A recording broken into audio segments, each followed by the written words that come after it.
Bonjour à toutes et à tous. Nous sommes au Golf National, au départ du 1 de l'Albatros, tout un symbole. Nous allons pouvoir reprendre le chemin des fairways et des greens dès le 11 mai. Le golf fera bien partie des premiers sports qui pourront de nouveau être pratiqués dès le début du processus de déconfinement. C'est une excellente nouvelle pour tous les clubs et les joueurs de France. La décision, prise par les autorités publiques, favorable à notre sport, a été acquise de haute lutte grâce à l'unité et aux efforts conjugués de tous les acteurs de la filière golf. Groupement des entrepreneurs de golf français, Groupement français des golfs associatifs, Association des directeurs de golf, mais aussi l'Association française des jardiniers et des intendants de terrain, et bien sûr la PGA France qui réunit les enseignants et les pros, sans oublier les ligues et les comités départementaux de la fédération. Qu'ils en soient ici chaleureusement remerciés. Les consignes que je m'apprête à vous énoncer seront en vigueur du 11 mai au 1er juin et seront éventuellement prolongées. Elles pourront évoluer au gré de l'évolution de la situation sanitaire et réglementaire. Un point tout d'abord sur les départements rouges ou verts. La pratique de certaines activités sportives, dont fait partie le golf, sera de nouveau possible dès le 11 mai dans un rayon de 100 km autour de chez soi. Et ce, que vous habitiez ou que votre golf se situe dans un département rouge ou dans un département vert. Les maires et les préfets disposent toutefois d'une réelle autorité sur les modalités de mise en œuvre du plan de déconfinement au sein de leur territoire. Ils ont le pouvoir de retarder ou d'interdire l'ouverture d'un établissement. Bien qu'il soit très peu probable que les golfs fassent l'objet de mesures restrictives de cette nature, vous devrez prendre la tâche de votre club afin de vérifier si celui-ci est bien ouvert avant de vous y rendre. J'aborderai d'ailleurs un petit peu plus tard la notion de réservation obligatoire. Avant de détailler les principes applicables au golf que nous devrons tous nous approprier, je vais démarrer en reprécisant les principes généraux qui devront être respectés au sein de votre club. Il s'agit tout d'abord du principe de distanciation physique. En toutes circonstances, une distance minimale de 2 mètres entre deux individus doit être respectée. Bien évidemment, il vous faudra aussi respecter les gestes barrières. Nul besoin de vous les rappeler, vous devez les connaître par cœur. Le port du masque pourra être exigé dans les espaces clos et couverts, comprenez à l'intérieur. Par exemple, si vous passez par l'accueil pour payer votre green fee ou pour acheter des balles, munissez-vous également d'un flacon de gel hydroalcoolique que vous pourrez conserver dans votre poche. Enfin, les interactions entre individus doivent être limitées au maximum. Et en tout état de cause, tout regroupement de plus de 10 personnes reste interdit. Les clubs prendront des mesures pour veiller à ce que ces principes soient respectés en toute occasion. Avant de vous rendre dans votre club, qu'on soit abonné, membre ou qu'on veuille venir jouer au green fee, prendre une leçon avec son enseignant ou taper des balles au practice, nous vous demandons de réserver votre départ, votre leçon, pour ne surtout pas encombrer les accueils des clubs. S'agissant d'un entraînement individuel, et nous y reviendrons un petit peu plus précisément, il vous sera demandé à minima de vous annoncer avant de vous rendre au club, de vous présenter à l'accueil à votre arrivée, même si vous disposez déjà d'une carte de practice ou que vous ne venez faire que du petit jeu. Et aussi de signaler votre départ quand vous quitterez les lieux. Grâce à votre aide, les clubs pourront ainsi contrôler le flux de joueurs dans l'enceinte du club. Il est impératif au maximum de limiter les flux entre les personnes présentes au même moment de manière simultanée sur le site et de limiter par la même occasion les interactions entre les individus.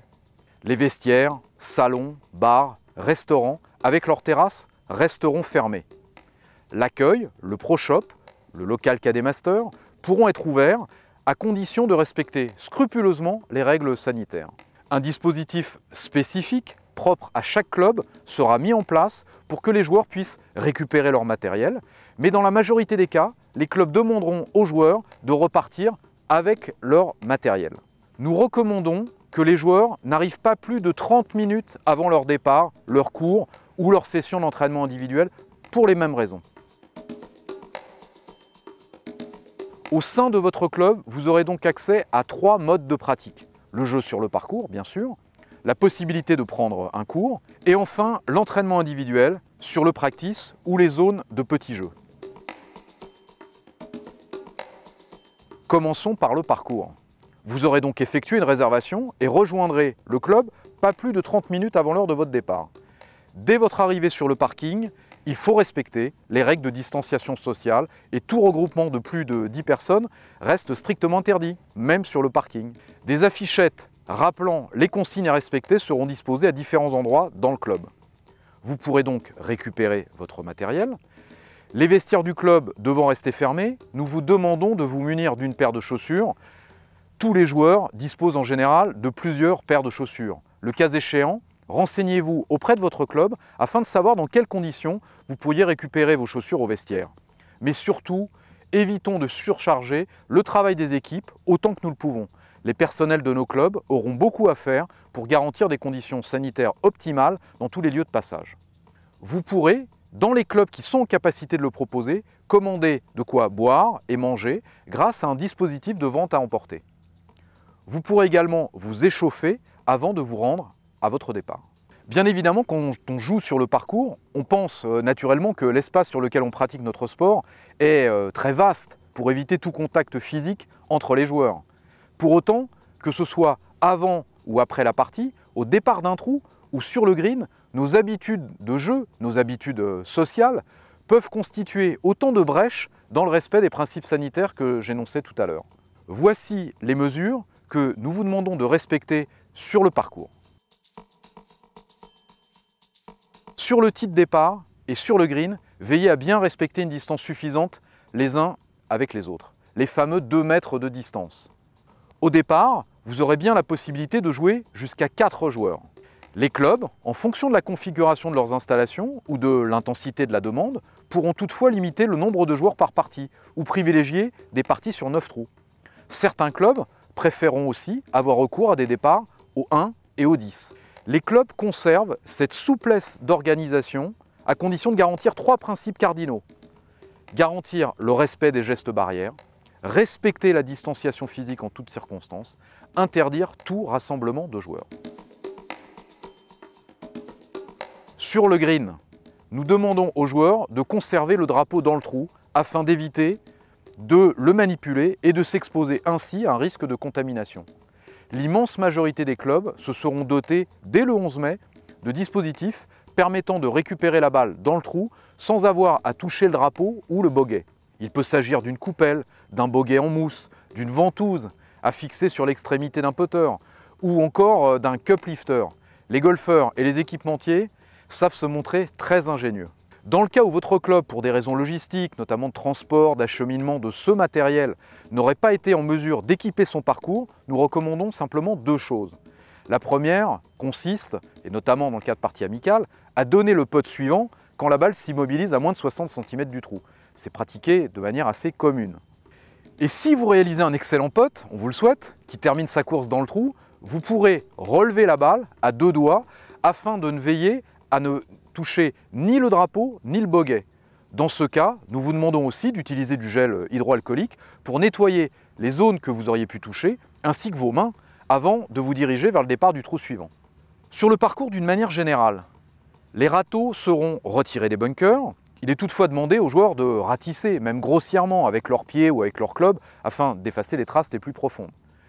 Le mobilier de parcours, tel que les bancs, les lave-balles, etc., sera neutralisé. De même, les dispositifs à air comprimé permettant de nettoyer les chaussures seront aussi neutralisés. Les pistolets et la pulvérisation d'air sont autant de vecteurs pouvant occasionner une transmission du virus entre joueurs. À l'issue de votre partie, nous vous demandons de quitter le club sans plus attendre, toujours dans le but d'éviter des regroupements autour du green du 18. Les habitudes souvent observées dans les clubs, consistant à se munir de boissons pour partager un verre après la partie, ne seront pas possibles, en tout cas pas avant le 2 juin. Le mobilier des terrasses des clubs sera de toute façon neutralisé. Passons maintenant à l'enseignement. Si vous venez prendre un cours, là aussi, nous vous demandons de réserver votre cours à l'avance. Vous pourrez avoir accès à des cours individuels ou collectifs sur le practice, les aires d'entraînement, ainsi que sur le parcours. Dans le cas d'un cours collectif, nous demandons toutefois à l'enseignant et aux élèves d'être particulièrement vigilants afin d'éviter tout contact entre les élèves ou entre le professeur et chaque élève. Un marquage au sol pourra permettre de matérialiser la zone servant de limite aux interactions entre l'enseignant et l'élève. De même, les enseignants pourront se doter de matériel de protection complémentaire tels que des visières. S'agissant plus particulièrement de l'école de golf, nous invitons les clubs à se rapprocher des autorités locales, mairies ou préfectures, afin d'obtenir une autorisation spécifique reposant sur un aménagement des plannings prenant en compte le contexte sanitaire. L'enseignement à un public jeune reste bien sûr possible, a fortiori à destination de jeunes joueurs expérimentés, mais devra être encadré avec précaution, au même titre d'ailleurs que pour les adultes. L'enseignement pour les scolaires maintenant. Concernant la possibilité d'organiser des sessions de découverte du golf sur le temps scolaire, nous sommes à l'heure actuelle en attente d'informations de la part des ministères des Sports et de l'Éducation nationale concernant les modalités pratiques qui permettront de mettre en œuvre ces dispositifs.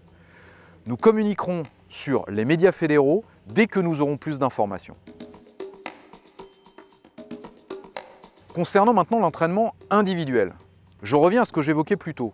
Nous vous demandons de vous annoncer avant de venir au club et de vous présenter à l'accueil avant de vous rendre sur le site d'entraînement. Le club doit savoir que vous êtes présent sur site. Vous aurez accès aux aires d'entraînement habituelles, qu'il s'agisse des zones de petits jeux ou de practice. L'espace habituel entre les tapis de practice permet généralement, sans la moindre difficulté, de respecter la distance minimale de 2 mètres entre chaque individu. Le cas échéant, les tapis pourront être espacés ou neutralisés en gardant un poste sur 2 actif afin de garantir le respect du principe de distanciation physique. Certains clubs, compte tenu de la forte demande qui accompagnera la reprise du jeu, limiteront dans le temps les sessions d'entraînement individuelles. L'objectif de ce type de mesure est de partager le temps entre les différents joueurs afin d'éviter qu'un faible nombre de joueurs occupent les infrastructures d'entraînement à leur seul bénéfice pendant plusieurs heures, interdisant par voie de conséquence à d'autres joueurs de bénéficier du bol d'air qui accompagnera la réouverture des golfs. Au practice, les clubs pourront affecter un numéro de tapis ou une zone, par exemple au petit jeu, pendant une durée donnée, imaginons 1 heure ou 1h30.